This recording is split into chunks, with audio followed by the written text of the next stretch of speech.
வணக்கம் சார். வணக்கம். உட்காருங்க. Thank you sir. சார், இந்த ஒரே இன பால் புணர்ச்சி நோயாளிங்க தொல்லையும் முக்கியமா இந்த எய்ட்ஸ் நோயாளியும் நம்ம சமூகம் நாளடைவில் நோய்மயமா ஆயிடுங்கிறதுல சந்தேகமே இல்லை சார். சோ உங்க போலீஸ் ஒத்துழைப்போட ஒவ்வொருத்தரையும் ஏன் இந்த நோய் சோதனை பண்ணக்கூடாது? Good question. பட் இந்த கேள்வி நீங்க அரசாங்கத்துக்கிட்ட கேட்கறதா நல்லது.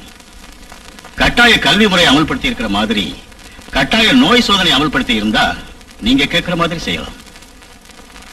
எக்ஸ்கியூஸ் மீ சார், இந்த லாகரி பொருளுங்க விற்பனை செய்யறதுல சில மேலதிகாரிகளுடைய ஒத்துழைப்பு இருக்குதுங்கிறது சிலருடைய அபிப்பிராயம். இதுக்கு நீங்க என்ன சொல்றீங்க சார்? இது மாதிரி அபிப்பிராயங்கள் சந்தேகங்கள் வர்றது சகஜம். இதெல்லாம் உண்மைன்னு சொல்றதுக்கு இல்ல. அப்கோர்ஸ், பட் உங்க இன்ஸ்பெக்டர் பிரகாஷுக்கு இந்த வியாபாரத்துல சம்பந்தம் இருக்குன்னு எங்களுக்கு தகவல் வந்திருக்கேன். What are you talking? He is an honest officer. No sir.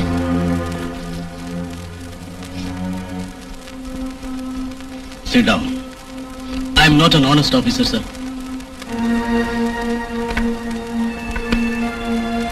என்ன சொல்றீங்க? I am telling you the truth, sir. Niranjan கேள்விகளுக்கு என்கிட்ட பதில் இருக்கு சார்.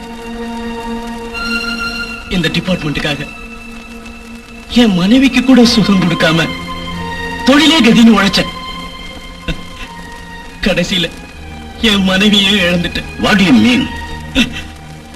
ஆமா சார்.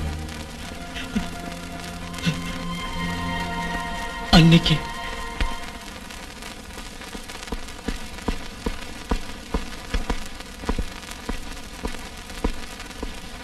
ரோசி, ஒரு கப் டீ தரியா? தரேன்.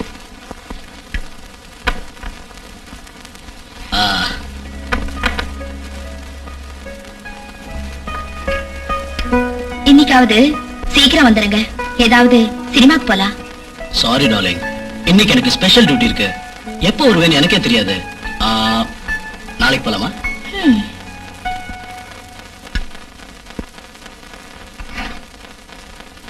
போயும் உங்களை கல்யாணம் பண்ணிக்கிட்டேனே. குப்பை பெருக்கிறவன கல்யாணம் பண்ணியிருந்தா கூட எவ்வளவு நல்லா இருந்து. என்ன பேசிட்டு இருக்கிற? ஒரு போலீஸ் ஆபீசருடைய பொண்டாட்டி நீ இப்படியா பேசுறது? பேசாம சும்மா இருக்கிறதா? நோ.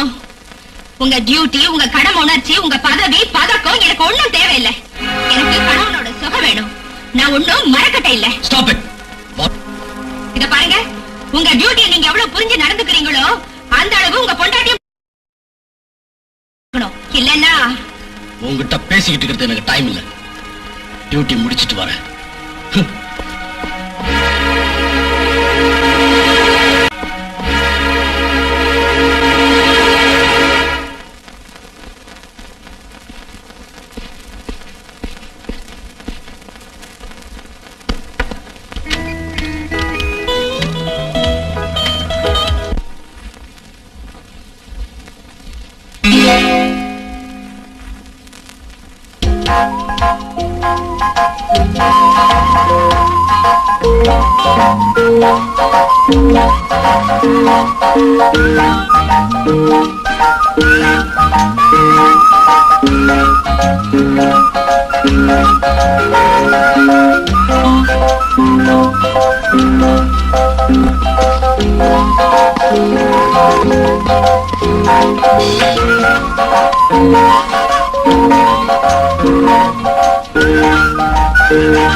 ஹலோ சார், நீங்க சொன்ன அந்த கொலைகாரன் சூரஜ் ஹோட்டல்ல இருக்கா.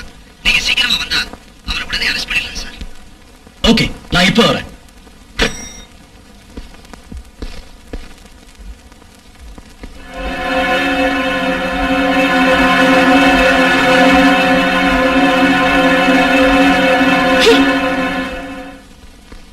ரோசி,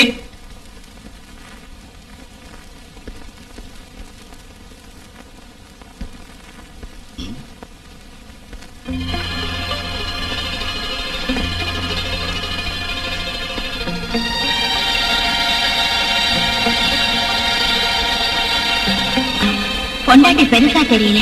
நான் வீட்டை விட்டு வெளியே போறேன். என் ஆசைகளையும் தேவைகளையும் பூர்த்தி செய்ய முடியாத நீங்க என்னை எங்கேயும் தேவையிலே கண்ணாயிருங்க. முக்கியமா உங்களை நான் கேட்டுக்கிறது என்னன்னா, நீங்க வேற எந்த பொண்ணையும் கல்யாணம் பண்ணிக்காதீங்க. ஏன்னா காரணம் என்னன்னு உங்களுக்கே தெரியும். இப்படிக்கு ரோசி. ஹலோ, இன்ஸ்பெக்டர் பிரகாஷ், நான் மந்திரி மகாதேவன் பேசுறேன். நீங்க அரெஸ்ட் பண்ணிருக்கிற அந்த பக்கினிய உடனடியா விடுதலை செய்யுங்க. சார், அவன் ஒரு கொலைகாரன், ரவுடி, ஸ்மக்லர். அதனால தான் சொல்றேன், அவனை உடனே விடுதலை பண்ணியே தரணும். It's not possible sir. முடியாதுங்கிறது எதுவும் இல்லையா? நான் மந்திரி சொல்றேன், உடனே அவனை விடுதலை பண்ணு. Okay sir.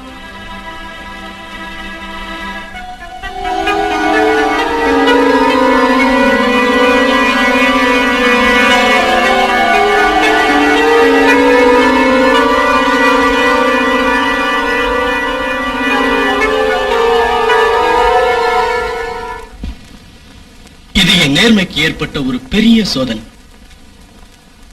திருச்சியிலிருந்து டிரான்ஸ்பர் ஆகி வந்த பிறகு ட்ரக் சப்ளை செஞ்சுக்கிட்டு இருந்த, பெண்களை கடத்தல் செஞ்சுக்கிட்டு இருந்த மன்மதராஜன் அரெஸ்ட் பண்ணிருக்க முடியும். ஆனா நான் அவனை அரெஸ்ட் பண்ணல. ஏன் அரெஸ்ட் பண்ணல? ஏன்னா நான் அவனை அரெஸ்ட் பண்ணாலும் அவன் விடுதலை ஆயிடுவான்னு எனக்கு தெரியும். அதனாலதான் நானே அவனுக்கு ஆதரவா இருந்தேன். பொண்டாட்டிய பறி கொடுத்தனா நூத்துக்கணக்கான பெண்கள் கிட்ட சுகம் அனுபவிச்ச. ஆனா இப்போ அந்த சுகமே என்ன சாகடிச்சிட்டு இருக்கு. எனக்கு எய்ட்ஸ் இருக்கு, எய்ட்ஸ் இருக்கு, எய்ட்ஸ் இருக்கு. அதை நான் புரிஞ்சுக்கிட்டது டெட் பாடிய அந்த ஜக்கு டாக்டர் மன்மதராஜ் வீட்டு பின்பக்கத்துல புதைச்சு வச்சிருக்கிறான். எனக்கு ஏன் ஆன்ம உணர்ச்சி இல்லைன்னு டாக்டர் கிட்ட கன்சல்ட் பண்ண. அவர் எனக்கு எய்ட்ஸ் இருக்கிறதா சொன்னார். பண்ணக்கூடாத தப்பை எல்லாம் பண்ணி சாவோட கையில சிக்கிக்கிட்டு தவிச்சுக்கிட்டு இருக்கிறேன்னா உண்மையை சொல்றேன் சார், உண்மையை சொல்றேன். மன்மதராஜ் சீக்ரெட்ஸ் எல்லாம் இந்த ஃபைல்ல இருக்கு, பாருங்க.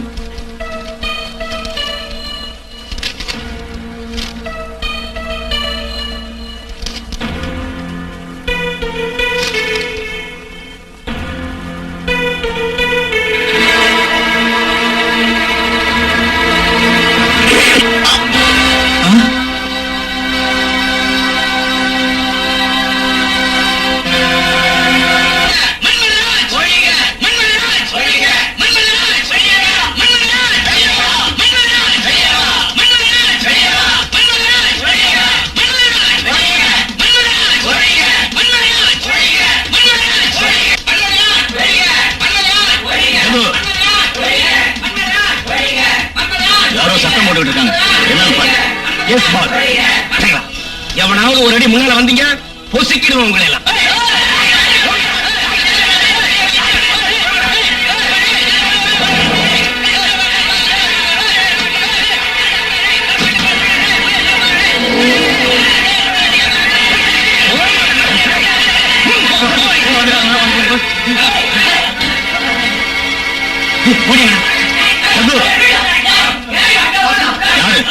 யார் நீங்க? நெர்கோட்டிக் squad. You are under arrest. Get up. Get up.